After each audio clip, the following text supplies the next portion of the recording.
Moi, ça a été le moment game changer, vraiment. Et ça a été un des moments les plus heureux de ma vie aussi. Le fait de penser en risk to reward m'a permis d'éviter tellement d'erreurs. Aller sortir de ma niche où je suis très bon et j'arrive à sortir des sous pour aller dans une niche où j'ai pas d'avantage, de précipiter le process et de vouloir tout de suite faire de l'argent fort.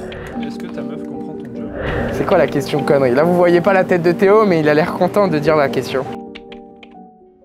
Question suivante, quel est le livre qui t'a le plus marqué? Alors ça va être bateau, mais je vais dire Père riche, Père pauvre, parce que c'est un des tout premiers. C'est un des tout premiers que j'ai lu et je m'en rappelle en plus à cette époque, je lisais avec le livre physique et j'avais un Audible, c'est les trucs Amazon là pour les livres audio.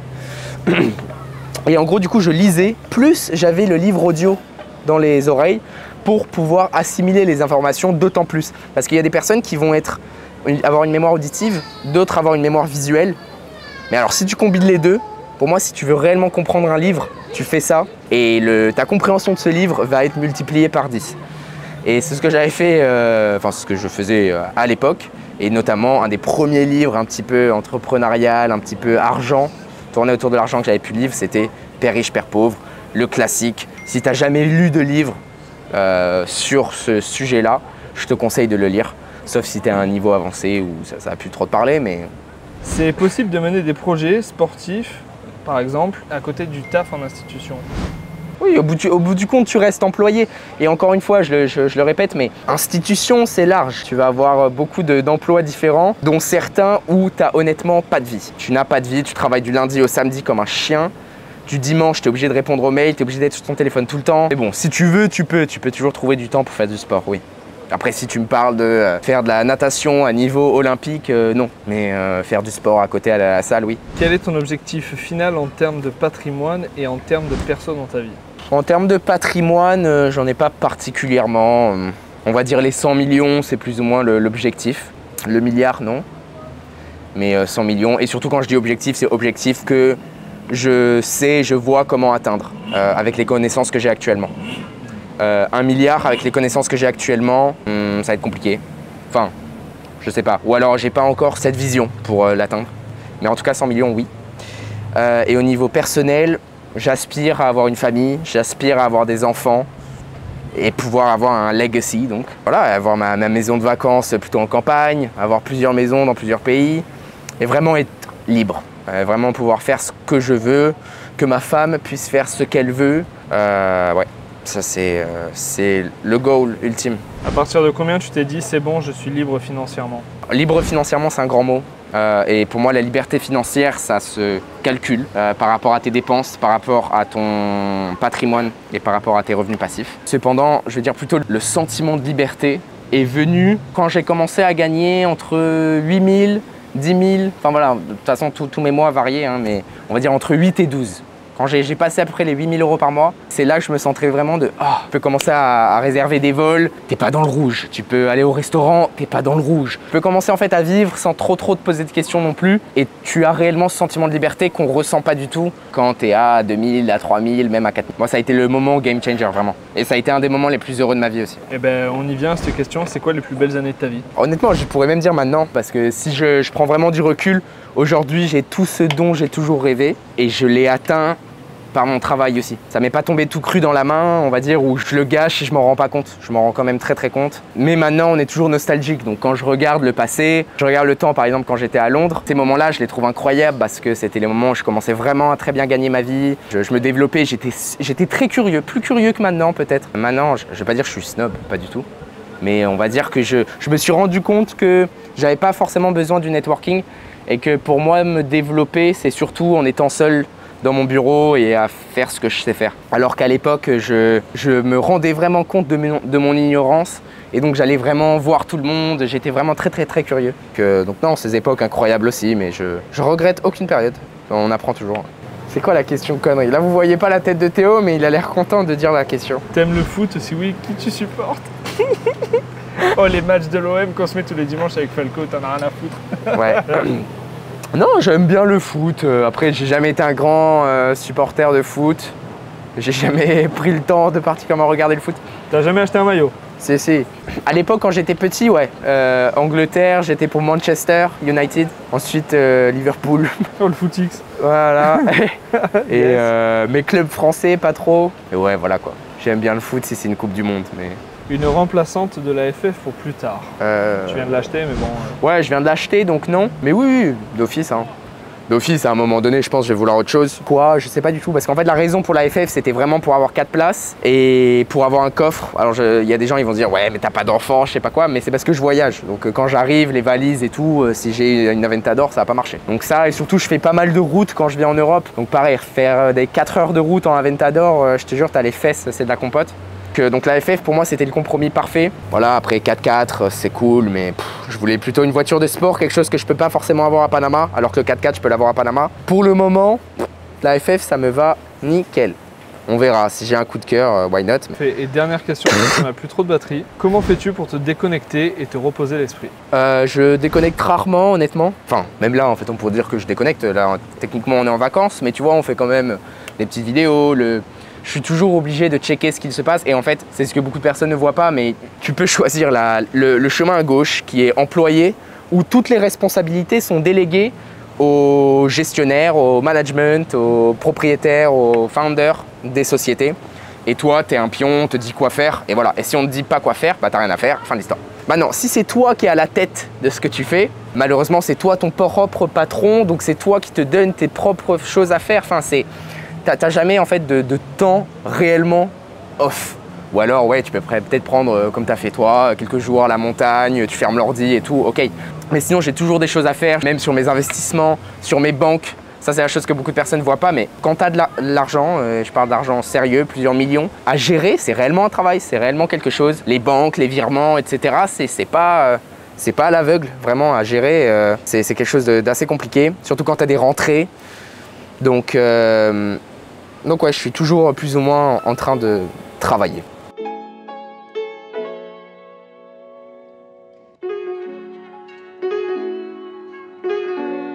Bon, on n'a pas fini la vidéo d'hier, n'est-ce pas? Ouais.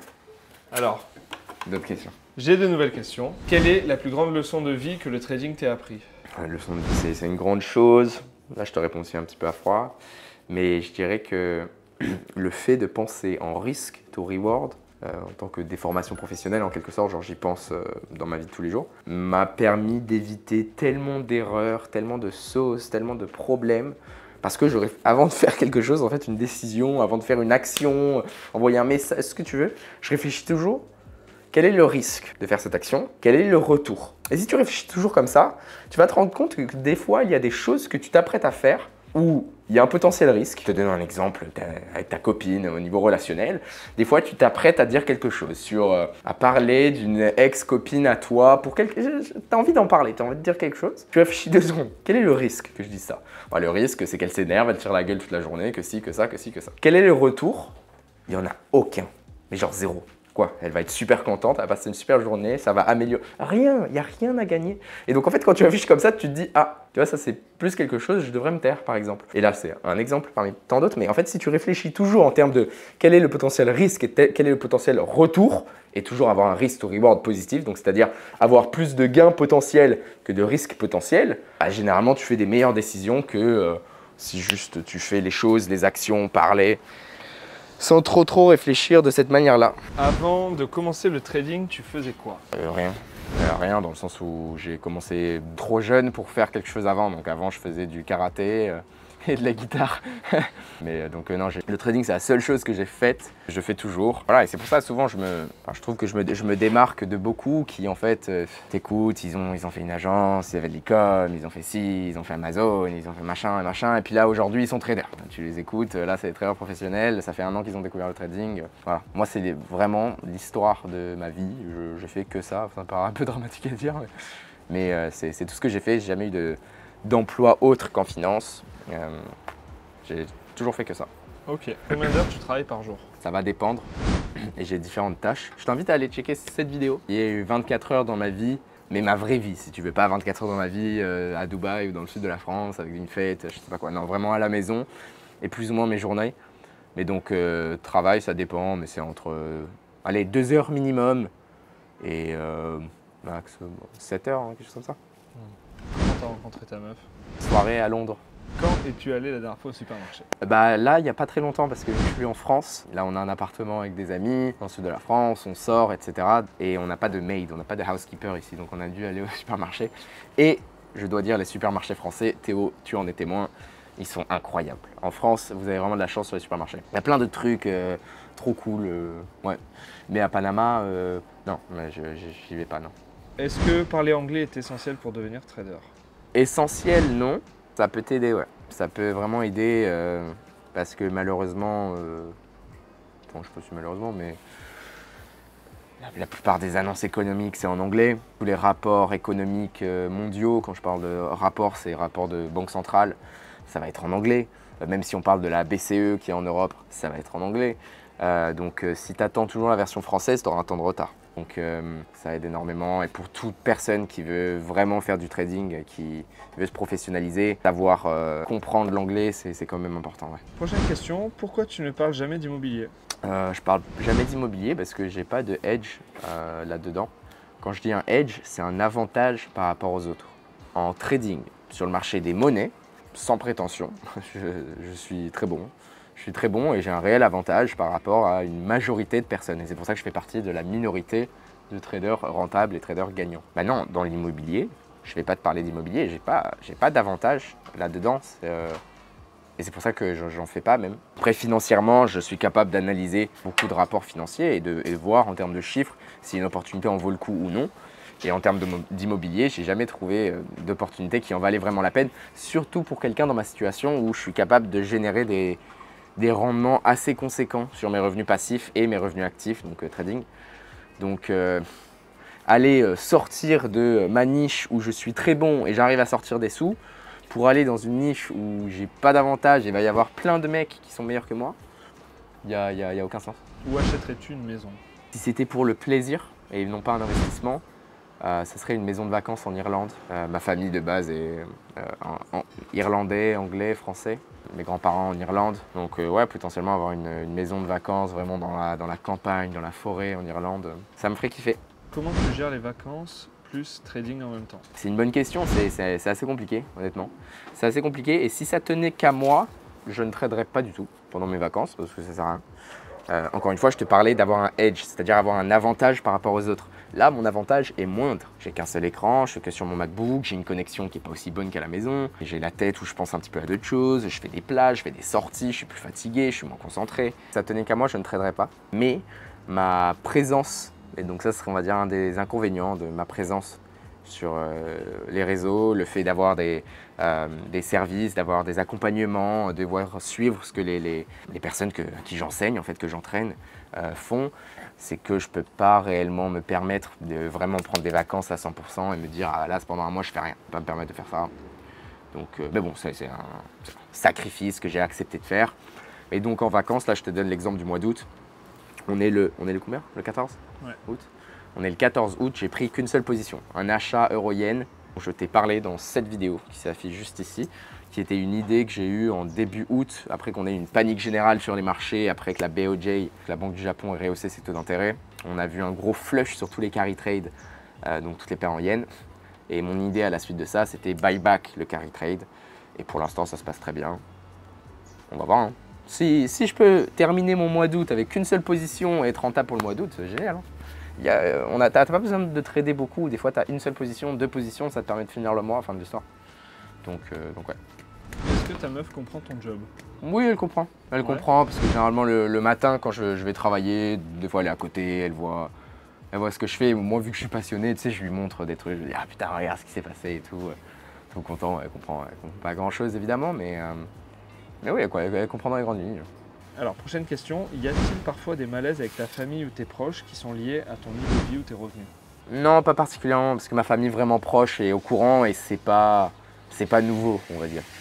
Comme je l'ai déjà expliqué, mais ça fait des années que je fais ça. J'ai commencé extrêmement jeune, donc ils ont vu toute l'évolution, le petit à petit. Et contrairement à beaucoup, je suis pas tombé sur de l'argent d'un coup et en un an j'ai pété. Non. Ça m'a pris des années en fait et petit à petit c'était un peu, puis un peu plus, puis un peu plus, puis un peu plus. J'ai eu une évolution vraiment graduelle, sans trop d'à-coups. Donc ma famille proche, le comprends totalement. Et, voilà, il n'y a pas de problème. Et ma famille plus éloignée, là, parfois, ça peut... Enfin, en fait, je préchote d'expérience que je sais que ça peut poser problème. La jalousie humaine, on la sous-estime beaucoup. Mais donc, dans ces cas-là, en fait, juste, je keep it low-key, quoi. Je vais jamais parler de mes revenus, je vais jamais parler de ce que j'ai. Généralement, ils ne montent pas forcément sur les réseaux. Par exemple, mariage d'un cousin, j'avais la voiture, le machin, le truc, mais je vais la garer un peu plus loin. Je vais essayer de pas d'attirer l'attention sur moi, quoi. La construction d'une famille, c'est pour bientôt ou non?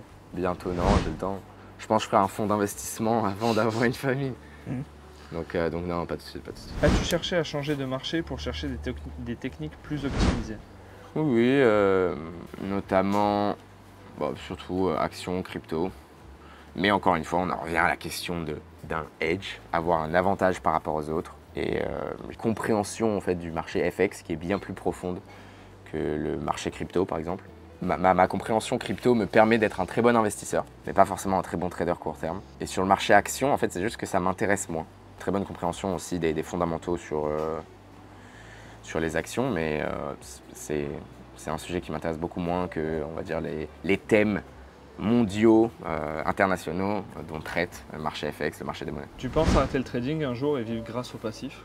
On va dire que mon passif aujourd'hui pourrait déjà me permettre d'arrêter de trader activement. Mais trader activement, c'est quelque chose que j'aime beaucoup faire, il y a des opportunités. Quelle est l'erreur la plus fréquente que tu vois avec tes élèves? Alors récemment, mais une erreur qui revient énormément, c'est de précipiter le process et de vouloir tout de suite faire de l'argent fort, rapide. Un exemple, quelqu'un qui veut faire 30 000 € de profit et qui se donne un objectif de 6 mois pour le faire en partant de zéro. Frérot, les chances que tu y arrives, elles sont extrêmement basses. Maintenant, quelqu'un qui vient avec une idée qui est différente et qui a le même objectif, mais qui se donne 3 ans, les probabilités qu'il y arrive sont beaucoup plus hautes, beaucoup plus hautes. Parce qu'en fait, il va tout calculer en 3 ans. Ma première partie, il faut que je fasse ça, donc c'est toute la partie formation en fait, se former, comprendre ce qu'il faut faire. Ensuite, la partie application, backtest, comprendre ses émotions quand on commence à trader. Puis la partie je trade en réel. Puis la partie je deviens rentable. Après ça, la partie je vais chercher du capital, etc. etc. Et en 3 ans, tu as atteint tes objectifs. Alors que la personne qui a voulu le faire en 6 mois, qui a tout grillé, qui a appris très rapidement en regardant tout et n'importe quoi, ou alors même si la personne a regardé une formation, mais qui l'a fait bien trop vite, puis tout de suite qui a essayé de payer des challenges prop firm, peut-être qu'il y en a un qui est passé, puis il a essayé, puis il a perdu, puis ci, puis ça, puis… En fait, il va être dans cette boucle-là où il a des œillères, il voit rien, et il va faire ça pendant 6 mois. Pendant 6 mois, après 6 mois, il va être découragé parce qu'il n'a pas atteint son objectif.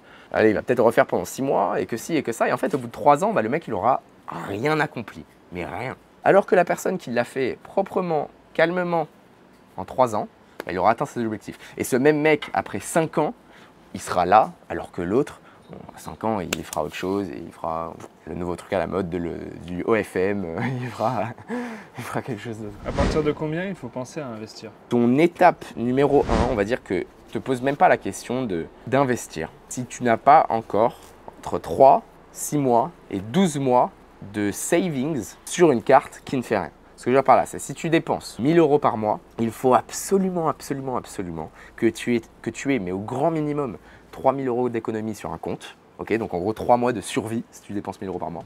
6 mois, c'est bien, donc 6 000 €. Et 12 mois, ça serait l'idéal, surtout si tu as des personnes à charge et tout, là c'est encore pire. Mais tant que tu n'as pas atteint ces niveaux-là, la question de investir se pose même pas. Quand je vois des personnes qui dépensent 2 000 € par mois, qui ont 4 000 € d'économie sur le côté et qui me disent oui, j'ai investi dans le Bitcoin, etc. Mais c'est une dinguerie de faire ça, c'est vraiment une dinguerie. La personne n'a même pas de quoi survivre pendant 2 mois et elle va investir sur des actifs spéculatifs que généralement en plus ne comprennent pas, extrêmement volatiles pour essayer de faire un retour avec le peu d'argent qu'il a. Non mais concentre-toi d'abord sur ton revenu actif. Et encore une fois, je le répète, mais le trading est un revenu actif et non pas un revenu passif. Et après ça, tu te pencheras sur l'investissement. Et quand je parle d'investissement, généralement, je parle d'investissement passif. Le trading, c'est pas de l'investissement. Salut Elliot. Dans ta formation, y a-t-il un module fiscalité en France? Oui, alors il y a tout un module sur la fiscalité parce que je pars du principe que dans mon accompagnement, je veux vraiment que tu aies toutes les clés pour pouvoir vivre du trading à long terme. Donc la question de fiscalité va se poser. La question de s'expatrier potentiellement va se poser. Donc tout ça, c'est des sujets qui sont abordés. Mon expertise est réellement dans la finance et non pas dans la fiscalité, par exemple. Donc pour ça, j'ai fait intervenir un fiscaliste français qui t'explique absolument tout et que tu peux aussi contacter. Il y a son contact dans le programme. Que penses-tu de l'Andorre? Je suis allé qu'une fois pour aller faire du ski à Andorre et je pourrais pas te dire exactement ce que j'en pense à part pour plaquer des voitures. Et ouais, fiscalement pour l'Europe, c'est avantageux. Tu payes quand même des taxes, hein, c'est pas 0%. Je crois que c'est 15 si je dis pas de bêtises. Mais bon, ce qui est bien mieux évidemment que la France déjà. Mais en termes de style de vie, je pourrais pas te donner un retour de Andorre. Bon, enfin voilà, du coup, je pense qu'on a fait un peu le tour de toutes les questions, en tout cas pour cette fois-ci. Ouais, je pense que ça sera tout. D'ailleurs, évidemment, les dernières vidéos ont été un peu plus simples, on va dire des questions-réponses, parce que donc je suis en vacances, la Théo est ici pour quelques jours. Mais dès le 31 août, retour à Panama, retour au bureau, retour au charbon et ouais, préparer. Et retour des vidéos sérieuses. Et retour des vidéos sérieuses surtout. Donc sur ce, j'espère que ça t'a quand même plu. C'était Elliot. Ciao, ciao.